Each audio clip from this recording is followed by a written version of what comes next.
சிற்றம்பலம். எந்தபிரான் அருட்குருநாதர் திருவடிகள் போற்றி போற்றி. எம்பெருமான் ஏற்பகை நாயனார் புராணச் சுருக்கம். ஏற்பகை நாயனார் சைவ சமய அடியார்களாகிய 63 நாயன்மார்களில் ஒருவராவார். ஏற்பகை நாயனார் சோழ நாட்டில் காவிரி பூம்பட்டினத்தில் வணிக குலத்தில் பிறந்தார்.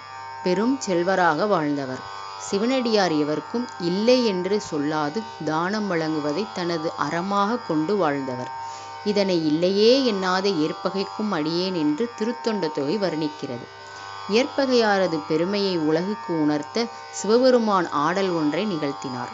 சிவனடியார் உருவத்தில் ஏற்பகையார் இல்லத்துக்கு சிவன் அந்தணராகச் சென்றார். அந்தணரை பணிந்து வரவேற்ற ஏற்பகையாரிடம் தனக்கு ஒரு பொருள் வேண்டுமென்றும் உறுதியாக ஏற்பகையாரால் அதை நிறைவேற்ற முடியுமென்றால் மட்டுமே அது குறித்து விளக்குவதாகவும் சிவனடியார் வேடத்தில் வந்த சிவபெருமான் கூறினார். சிவனடியார் வேண்டுவது எதுவாயினும் தருவதாக ஏற்பகையார் வாக்களித்தார். சிவனடியார் தனக்கு வேண்டியது ஏற்பகையாரின் மனைவியே என்று கூறினார். அது கேட்டு சற்றும் மனம் கலங்காத ஏற்பகையார் தன்னிடம் இருந்த ஒன்றையே கேட்டதற்கு நன்றி கூறினார்.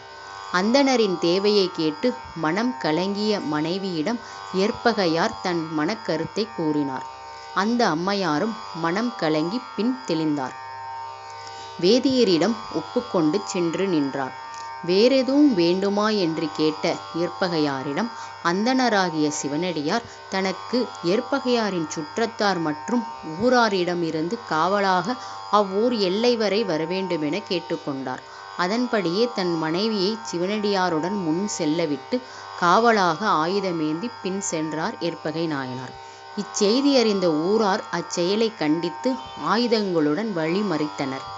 அவர்களுக்கு விளக்க முயன்ற ஏற்பகை நாயனார் செயலை அனைவரும் எதிர்த்து சண்டையிடத் தொடங்கினர். வாளை உருவி அவர்கள் அனைவரையும் வென்று சிவனடியாரை காத்தார் ஏற்பகையார். திருச்சாய்க்காடு என்ற இடத்தை அடைந்ததும் இனி ஏற்பகையார் செல்லலாம் என கூறினார் சிவனடியார். அவ்வண்ணமே ஏற்பகை நாயனாரும் விலகிச் சென்றார். எத்தயக்கமும் இன்றி மனைவியை தானமளித்து விட்டு செல்லும் ஏற்பகையை நோக்கி, ஏற்பகை முனிவா ஓலம் ஈண்டு நீ வருவாய் ஓலம் என்று கூறினார். சிவனடியார் ஓலத்தை கேட்டு விரைந்து வந்த ஏற்பகையார் முன் அவர் மனைவி மட்டும் நின்றிருந்தார். அந்தணர் உருவில் வந்த சிவனடியார் மறைந்து அங்கு உமையம்மையுடன் சிவபெருமான் காட்சியளித்தார். ஏற்பகை நாயனார் குருபூஜை திருநாள் மார்கழி மாதம் உத்திர நட்சத்திரத்தில் கொண்டாடப்படுகிறது. எம்பெருமான் ஏற்பகை நாயனார் திருவடிகள் போற்றி போற்றி. திருச்சிற்றம்பலம்.